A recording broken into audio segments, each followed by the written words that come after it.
Jake Morrison pressed his face against the small window of the transport ship and watched as the massive space station grew larger. He had dreamed of this moment for years, but nothing could have prepared him for seeing Galactic University Station Kepler-7 with his own eyes. The station was huge, bigger than any city on Earth. It spun slowly in space, creating artificial gravity for the thousands of students from different worlds who lived and studied there. "First time seeing it?" asked Lisa Campbell, sliding into the seat next to him. She was 21, just like Jake, with short brown hair and bright green eyes that always seemed to be studying something. Lisa was one of the smartest people Jake had ever met. She knew more about spiders than most professors back on Earth. "Yeah," Jake replied, still staring out the window. "I can't believe we're really here. The first humans ever to study at Galactic University." Lisa nodded and looked out the window too. "My professor back home said this program could change everything. If we do well, they might invite more humans to study here. If we mess up..." She didn't finish the sentence, but Jake knew what she meant. This was their chance to prove that humans belonged among the stars. The transport ship docked with a soft thud. Jake grabbed his backpack, which contained everything he owned that was important to him. Inside were photos of his family back in Colorado, his biology textbooks, and a small jar containing a dead spider he had found as a kid.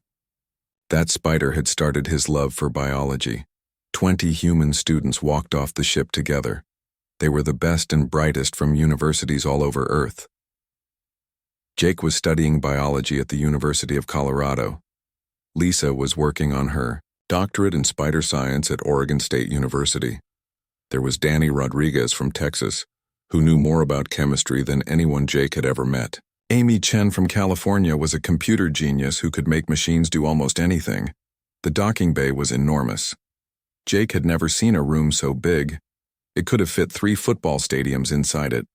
But what really caught his attention were the other students walking around. These were not humans. Some looked like giant insects with 4 arms and eyes that glowed in the dark. Others were made of what looked like living crystal, their bodies catching and reflecting the light in beautiful patterns.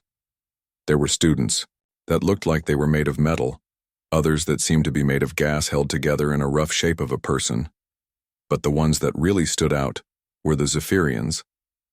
Jake had read about them, but seeing them in person was different. They were huge, at least 8 feet tall, with bodies that looked like they were covered in natural armor. Their skin was dark green and looked as hard as rock. Their arms were thick with muscle, and their hands ended in claws that could probably cut through steel. "Welcome, students from Earth," said a voice behind them. They turned to see a crystalline being approaching them. Its body was made of what looked like blue crystal, and its voice sounded like wind chimes. "I am Administrator Velthar. I will be showing you to your rooms and explaining the rules of the university." As they walked through the corridors, Jake noticed that many of the alien students were staring at them. Some looked curious, others looked amused, and a few looked like they thought humans were some kind of joke. "The human students will be living in Section 7, which has been modified for your atmospheric and gravitational needs," Administrator Velthar explained as they walked. "Your rooms are designed to feel as much like Earth as possible." They passed through a large common area where students from different worlds were sitting together, talking and studying. Jake saw a group of Zephyrians sitting at a table that looked like it was made for giants. One of them was bigger than the others, and he was holding what looked like a metal bar. "Watch this," the big Zephyrian said in a voice that sounded like rocks grinding together. Jake watched in amazement as the alien grabbed both ends of the metal bar and began to bend it. The metal groaned and twisted, and within seconds, the bar was bent into a perfect circle. The other students around the table cheered and applauded. Some of the human students stopped to watch too. "That is Vextar Klon," Administrator Velthar whispered to the humans. "He is the son of General Klon, one of the most famous warriors in the Zephyrian military. He is also one of our top students." Vextar noticed the humans watching him. He stood up, and Jake realized just how huge he really was. The Zephyrian looked down at them with eyes that glowed red in the dim light. "So these are the famous humans," Vextar said, his voice echoing in the large room. "I have heard about your species. You come from what the galaxy calls a death world, correct? Jake nodded. Earth was indeed classified as a death world by galactic standards. The gravity was higher than most planets, the weather was unpredictable, and the planet was covered in creatures that most aliens would consider terrifying. Interesting, Vextar continued, walking closer to the humans. I have studied your species. You are small, weak, and fragile. Your bones break easily, your skin tears like paper, and you cannot even survive in space without artificial protection. Some of the other aliens in the room started to gather around, sensing that something interesting was about to happen. Jake felt his face getting hot with anger, but he remembered what Dr. Patricia Collins, their program supervisor, had told them before they left Earth. Do not start fights, she had said. You are representing all of humanity. Be respectful, be smart, and show them what humans are really capable of. We may be smaller than some species, Jake said carefully, but humans have survived on Earth for thousands of years. Our planet has made us tough in ways that might not be obvious. Vextar laughed, a sound like boulders falling down a mountain. Tough? I could crush any human warrior with one hand. Even our youngest children are stronger than your greatest athletes. Lisa stepped forward. Jake knew that look in her eyes. She was thinking about something, probably something involving spiders. Strength comes in many forms, Lisa said quietly. On Earth, the most dangerous creatures are often the smallest ones. Small? Vextar laughed again. What could be dangerous about something small? I am the size of your largest predators, and I am covered in natural armor that can stop bullets. What tiny Earth creature could possibly threaten a Zephyrian warrior? Jake saw Lisa smile slightly. It was the same smile she got when she was about to teach someone something they didn't expect to learn. You might be surprised, she said. Vextar bent down so his face was closer to Lisa's. I challenge you, small human. Show me these tiny, dangerous creatures of yours. Prove to me that anything from your soft world could threaten a warrior of Zephyr Prime. The room had gone completely quiet. Every alien student was watching the exchange between the huge Zephyrian and the small human woman. That might be arranged, Lisa said calmly. We have a biology presentation coming up in a few weeks. Perhaps you would like to attend. Vextar straightened up and crossed his massive arms. I will be there, and when your presentation is over, you will understand why. The Zephyrian Empire has never been defeated in battle. As the Zephyrian walked away with his friends, Jake leaned over to Lisa. Do you really think you can prove him wrong? He whispered. Lisa was still smiling. Jake, wait until he learns about the Brazilian wandering spider. He has no idea what he just challenged us to prove. 3 weeks had passed since Jake and Lisa arrived at Galactic University. They had settled into their new life among the stars, but Jake could tell that Lisa was thinking about something important. Every day she spent hours in the library, researching and preparing for something. Jake knew it had to do with Vexitar's challenge. The advanced xenobiology classroom was the largest classroom Jake had ever seen. It needed to be big because it held students from 12 different species, and some of those species were very large. The Zephyrians alone took up space that could fit 6 humans. Professor Zilthar floated at the front of the room. The crystalline teacher was beautiful to look at, with a body made of clear blue crystal that caught the light and threw rainbows across the walls. When Professor Zilthar spoke, it sounded like gentle music. Today we begin our presentations on the apex predators of your home worlds, Professor Zilthar announced. Each species will present the most dangerous creature from their planet. This will help us understand how different environments create different solutions for survival. Jake looked around the room at all the different alien students. He wondered what kinds of monsters lived on their worlds. The first presentation came from the Andromedan students.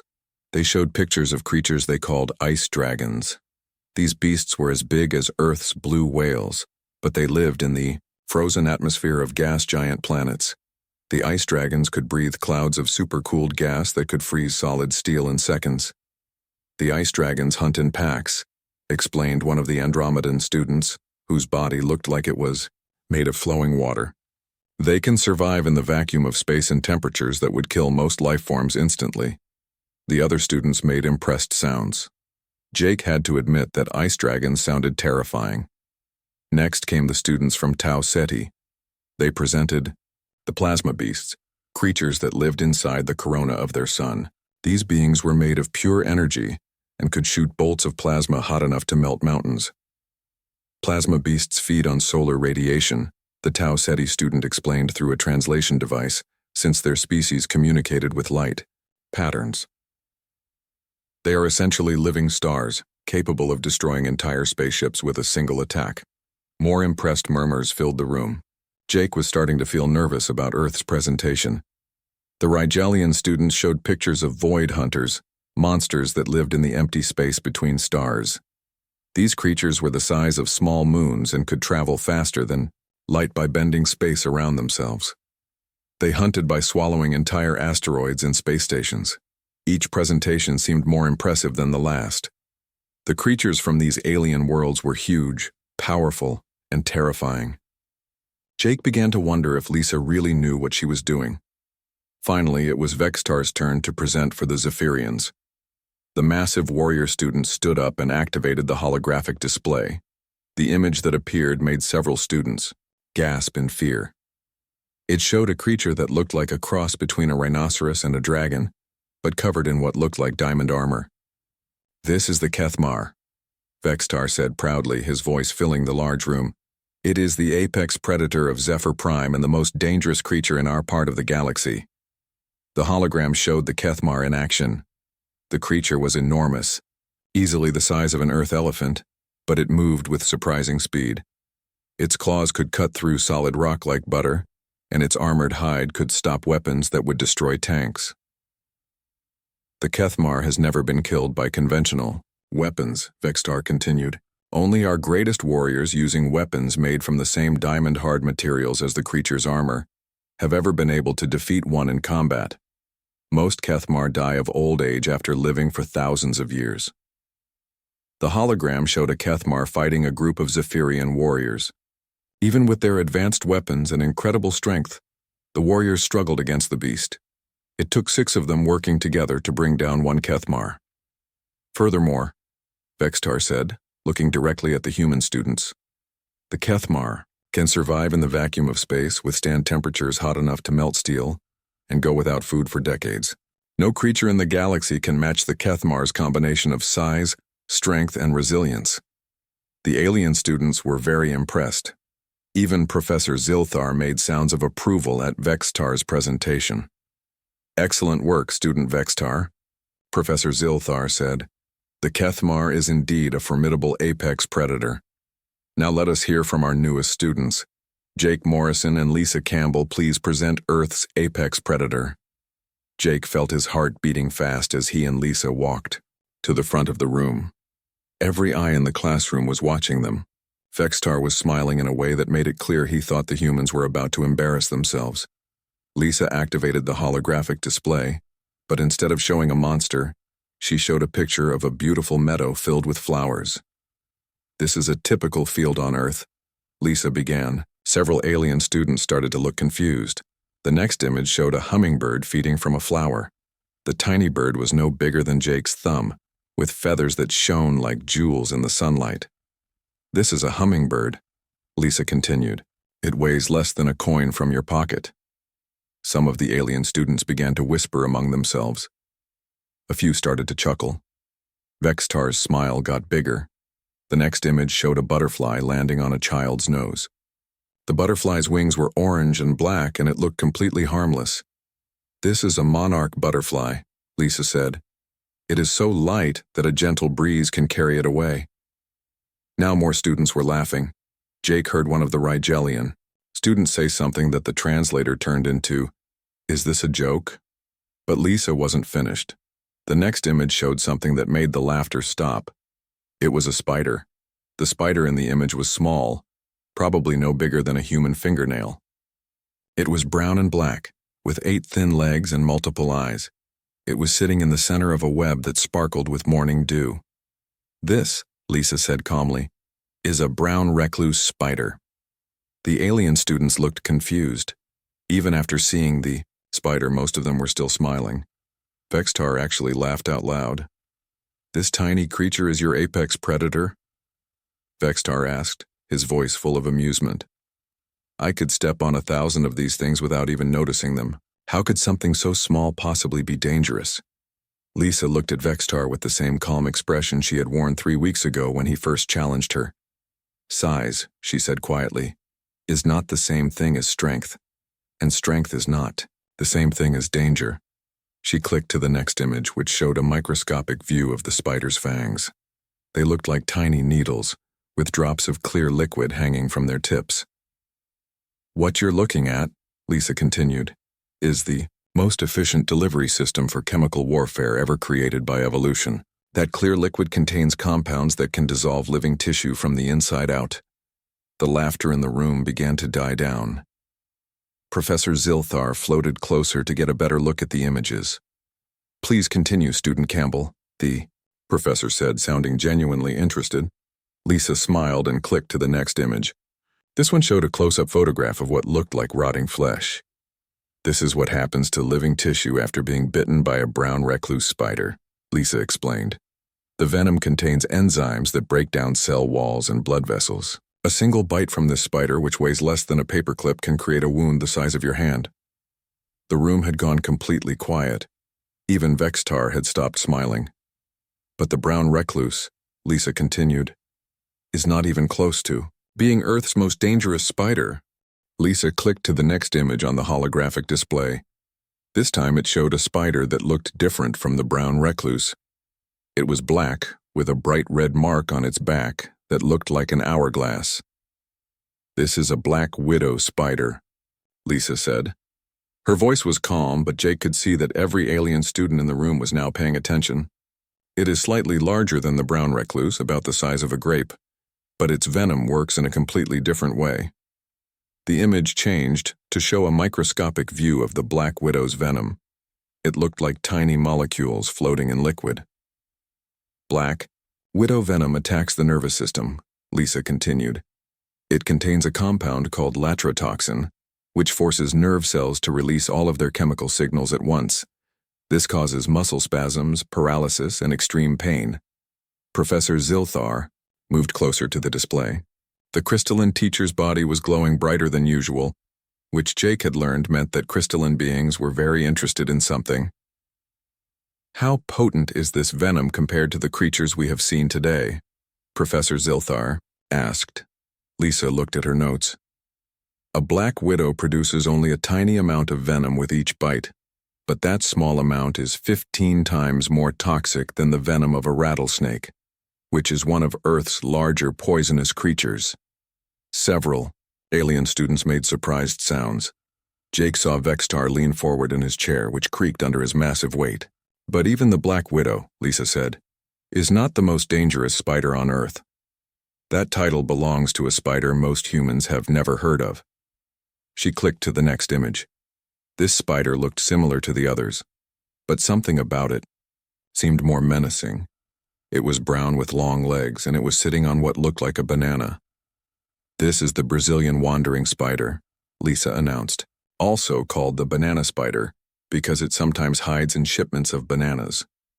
The hologram zoomed in to show the spider's size compared to a human hand. The spider's body was about the size of a coin, but its legs made it as big as a human palm. "The Brazilian wandering spider," Lisa continued, "produces the most toxic venom of any spider on Earth. But more importantly for this discussion, it is extremely aggressive. Unlike most spiders, which only bite if they are threatened, the Brazilian wandering spider will actively hunt and attack creatures much larger than itself." Jake watched the faces of the alien students. They were no longer laughing or smiling. Even the massive Zephyrians looked concerned. "How toxic is this venom?" asked one of the Andromedan students. Lisa clicked to the next slide, which showed a chart with numbers and graphs. "The venom of a Brazilian wandering spider contains several different toxins. The most dangerous is called PHTX3, which attacks both the nervous system and the cardiovascular system simultaneously." She pointed to different parts of the chart as she explained. "A single bite from this spider contains enough venom to kill 200 mice or 10 adult humans. The venom causes immediate pain, followed by loss of muscle control, difficulty breathing, and cardiac arrest.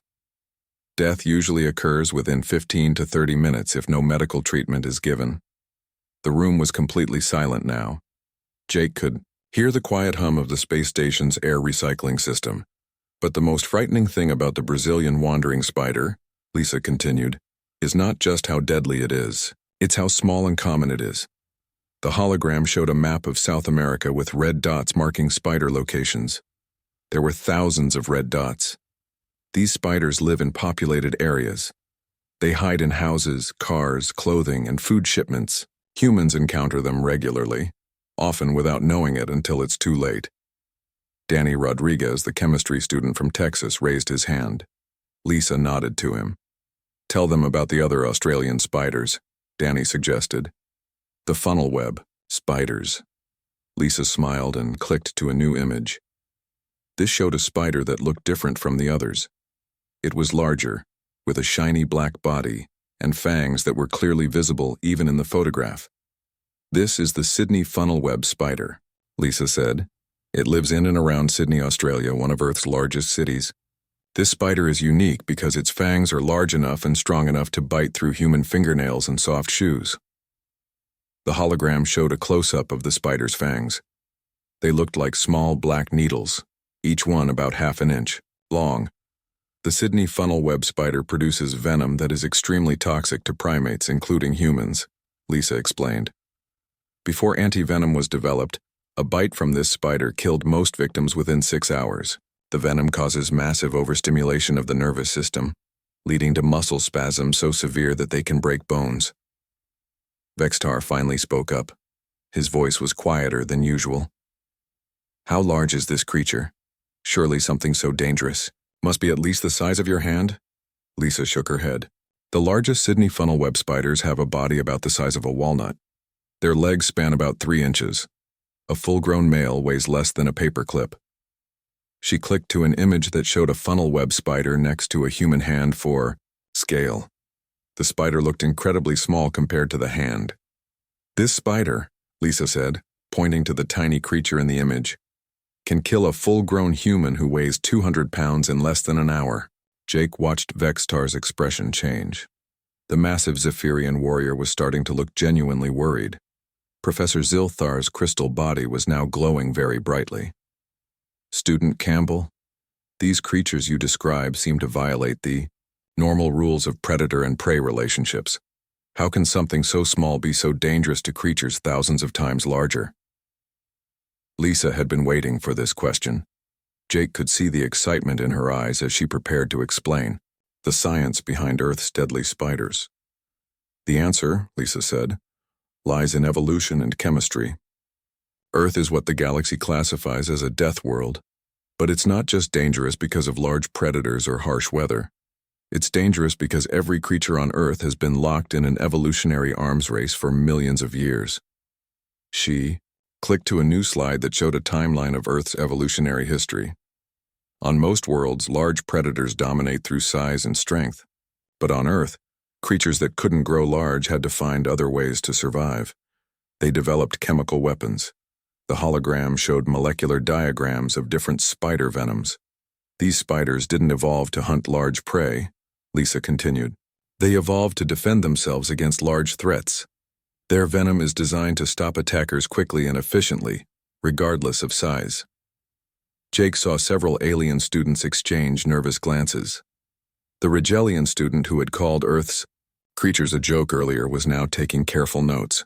"The result," Lisa concluded, "is that Earth has produced thousands of species that can kill creatures hundreds or thousands of times their own size using nothing but chemistry. They don't need claws that can cut through diamond or armor that can stop bullets. They have something more efficient. Perfect biological weapons that can shut down any nervous system." Vexter stood up slowly. His massive frame cast a shadow over the human students. "You are saying," he began carefully, "that one of these tiny Earth spiders could kill a Zephyrian warrior?" Lisa looked up at the giant alien without any fear in her eyes. "I'm saying," she replied calmly, "that one of these tiny Earth spiders could kill your strongest warrior before he even realized he had been bitten." The silence that followed was so complete that Jake could hear his own heartbeat. The advanced xenobiology classroom remained silent for several long seconds after Lisa's bold statement. Jake could see that Vexitar was thinking hard about what he had just heard. The massive Zephyrian's red eyes glowed brighter when he was angry or confused, and right now they were very bright. "Impossible," Vexitar finally said, but his voice didn't sound as confident as usual. "Zephyrian warriors are the strongest beings in the galaxy. Our skin is like natural armor. Our blood carries special proteins that help us heal from injuries that would kill other species. No tiny creature could threaten us." Lisa remained calm as she looked up at the giant alien student. "Would you like to test that theory?" The question hung in the air like a challenge. Jake felt his stomach tighten with worry.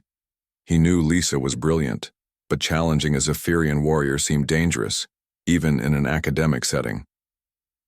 Vexitar's massive hands clenched into fists. "Yes," he said. "I officially challenge you to prove your claims. Show me that your tiny earth spiders can harm a Zephyrian." Professor Zilthar's crystal body flickered with different colors, which Jake had learned meant the crystalline being was thinking quickly about a complex problem. "Students," Professor Zilthar said carefully, "I understand your scientific curiosity, but the university cannot allow actual harm to come to any student, regardless of species." "Then we'll prove it scientifically," Lisa said immediately. "We can test spider venom against Zephyrian tissue samples and blood. We can run computer simulations. We can prove the effects without putting anyone in actual danger." Jake felt relief wash over him. Lisa wasn't planning to actually let a spider bite Vexitar. She wanted to prove her point using science and technology. "That sounds acceptable," Professor Zilthar agreed. "The university's bioresearch lab has equipment that can simulate the effects of various toxins on different alien biologies. If both parties agree, we can arrange a controlled scientific test." Vexitar nodded eagerly. "I agree. When your tests prove that Earth spiders cannot harm Zephyrians, perhaps you humans will understand that there are limits to what small creatures can accomplish." Over the next few days, Jake watched Lisa throw herself into preparation for the test. She spent every free moment in the university library, researching Zephyrian biology and physiology. Danny Rodriguez helped her understand the complex chemistry involved, while Amy Chen worked on computer programs that could simulate biological processes. Dr. Patricia Collins, the human exchange supervisor, was not happy about the challenge. "Lisa, I understand you want to defend Earth's reputation," Dr. Collins said during a meeting in her office. "But what if you're wrong? What if Zephyrian biology really is resistant to Earth toxins? We'll look foolish, and it could hurt the exchange program." Lisa looked up from the pile of research papers she was reading. "Dr. Collins, I've spent the last 5 years studying spider venoms and how they affect different nervous systems. I've run preliminary calculations based on the Zephyrian biological data that's publicly available. I'm not guessing about this." "What are you seeing in the data?" Jake asked. Lisa pulled up a holographic display showing Zephyrian blood chemistry.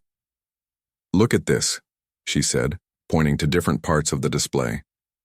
"Zephyrians have incredibly fast metabolisms. That's what gives them their strength and size. But a fast metabolism means that toxins spread through their system much faster than they would in humans." Danny leaned forward to study the display. "Their blood chemistry is different too," he observed. "They don't have the same proteins that help humans resist certain types of poisoning." Amy looked up from her computer. "I've been running simulations based on what we know about funnel web spider venom and Zephyrian nervous systems. The results are interesting." She activated her own holographic display, which showed a computer model of a Zephyrian nervous system being affected by spider venom. "According to the simulation," Amy explained, "Zephyrian nerve cells are actually more sensitive to the toxins in spider venom than human nerve cells are. Their nervous system is designed for rapid responses, which makes them incredible warriors. But that same rapid response system makes them more vulnerable to neurotoxins." Lisa nodded. "That's exactly what I expected to find. Zephyrians evolved on a world where the biggest threats were large predators that could be fought with strength and speed. They never had to develop resistance to chemical weapons because nothing on their world used chemical weapons. Jake began to understand. So their evolution made them strong against physical threats but weak against the kind of threats that Earth creatures developed? Exactly, Lisa said. It's like the difference between armor that protects against swords but not against poison gas. The day of the official test arrived. The university's bio-research lab was a massive room filled with equipment that looked like something from a science fiction movie. There were machines that could analyze the smallest chemical compounds, computers that could simulate entire biological systems, and containment fields that could safely hold dangerous materials.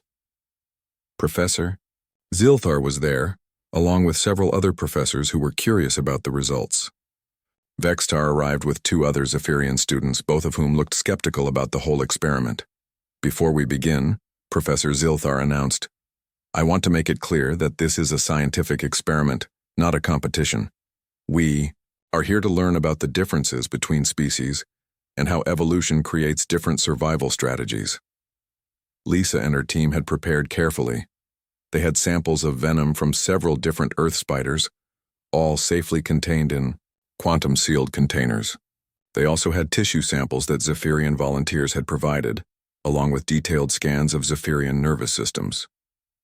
"We'll start with the least toxic spider venom," Lisa explained as she prepared the first test. "This is from a common house spider that most humans can survive being bitten by." The testing equipment analyzed how the venom would interact with Zephyrian blood and tissue. The results appeared on a large display screen that everyone could see. Jake watched as numbers and graphs appeared on the screen. Even with the weakest spider venom, the simulation showed significant effects on Zephyrian biology. "The venom causes immediate inflammation and tissue damage," Lisa explained, pointing to different parts of the display. "But more importantly, it begins to affect nerve function within seconds." Vextar was staring at the screen with a confused expression. "But this is the weakest venom you tested?" "Yes," Lisa replied. "Now let's see what happens with Black Widow venom." The second test showed much more dramatic results. The computer simulation predicted that Black Widow venom would cause severe nervous system damage to a Zephyrian within minutes. "This cannot be accurate," one of the other Zephyrian students protested. "Our warriors have survived injuries that would kill most species. How can tiny amounts of biological chemicals be more dangerous than plasma weapons?" Danny stepped forward to explain. "It's about how the chemicals work," he said. "Physical injuries damage specific parts of the body, but they don't shut down your entire nervous system. These venoms attack the basic biological processes that keep you alive." The final test used Brazilian wandering spider venom. Jake watched the simulation run and felt amazed by what he saw. According to the computer model, a single bite from a Brazilian wandering spider would incapacitate a Zephyrian warrior in less than 30 seconds.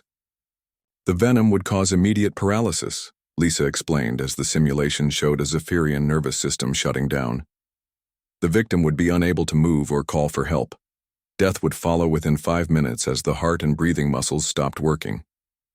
The room was completely quiet as everyone stared at the results. Vexitar looked like he had been hit by something heavy. This cannot be real," he said quietly. "A creature smaller than my thumb could kill the strongest warrior of my people?" Lisa nodded. "Not just kill, but kill quickly and efficiently. And the spider wouldn't even be trying to hunt your warrior. It would just be defending itself because it felt threatened." Professor Zilthar's crystal body was glowing very brightly. "These results will need to be verified by independent researchers, but if they are accurate, they represent a fundamental shift in how we understand the relationship between size and lethality in biological systems." Vextar stood up slowly and walked over to look at the containment unit holding the spider venom samples. Inside the quantum field, Jake could see tiny vials containing clear liquid. Each vial held less than a drop of fluid. "Such a small amount," Vexter said wonderingly. "How can something so small be so powerful?" "Because," Lisa said gently, "your people never needed to learn that the smallest threats can sometimes be the deadliest ones." The final week of the exchange program arrived faster than Jake had expected. Word about the spider venom tests had spread throughout Galactic University, and students from dozens of different species wanted to see the tiny Earth creatures that could kill warriors thousands of times their size. Professor Zilthar had arranged something special for the last day of classes. The university had received permission to bring live Earth spiders to the campus for educational purposes. The spiders would be kept in quantum containment fields that made escape completely impossible, but would allow students to observe them in their natural behavior.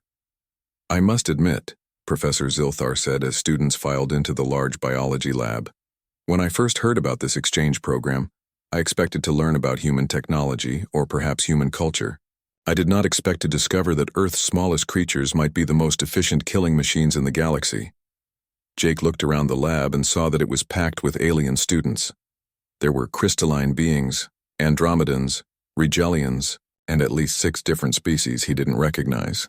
But most importantly, there were 12 Zephyrian students, including Vexitar.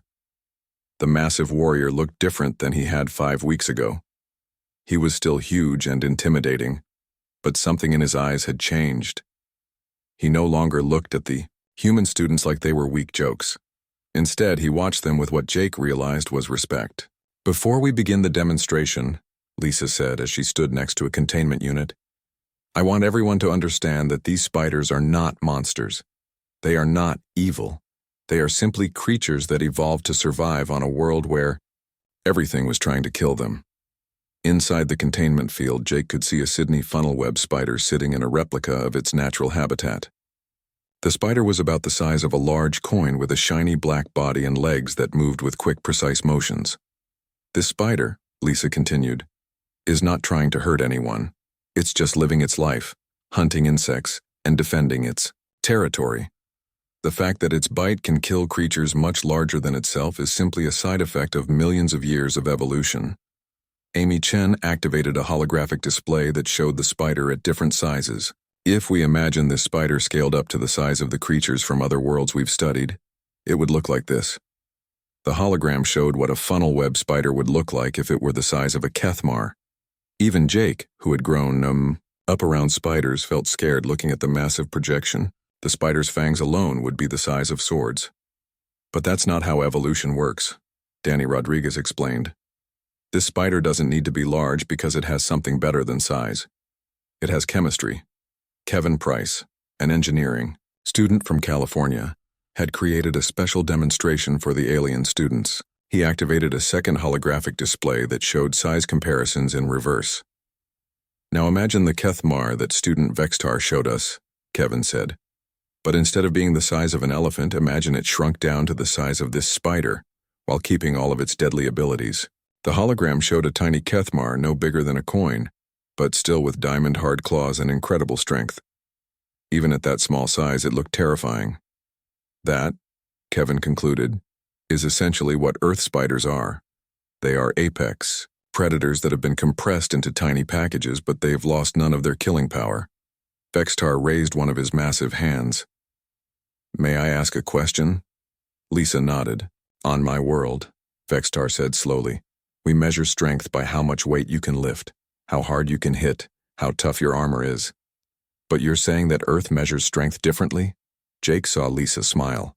It was the same smile she had worn that first day when Vextar had challenged her. "Not exactly," Lisa replied. "Humans understand physical strength. We have strong athletes and soldiers just like any species. But Earth taught us that strength comes in many forms. Sometimes the strongest response to a threat is not to fight it with muscle, but to outsmart it." She gestured toward the spider in the containment field.